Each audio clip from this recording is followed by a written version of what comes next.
আবার একা একাই চলে যাই। আশীর্বাদ হয় সৃষ্টিকর্তার কাছ থেকে এবং আমরা চলেও যাই সৃষ্টিকর্তার কাছেই। মাঝখানের কিছুটা সময় এটা আমি অন্তর্পক্ষে মনে করি যে আমি একটা মুসাফির ছাড়া কিছুই নই। যে সময়টুকু আমি পেয়েছি আমার জীবনে, সময়টুকুকে আমি মানুষের ভালো করার চেষ্টা করেছি।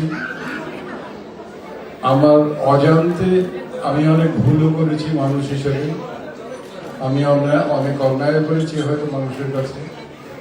আমি আজকে এই সুযোগে আমার ভুল বা অন্যায়কৃত কোনো কাজের জন্য যদি কারো মনে আঘাত দিয়ে থাকি, তার জন্য আমি ক্ষমা প্রার্থী। আমি তাদের কাছে ক্ষমা চেয়ে নিচ্ছি।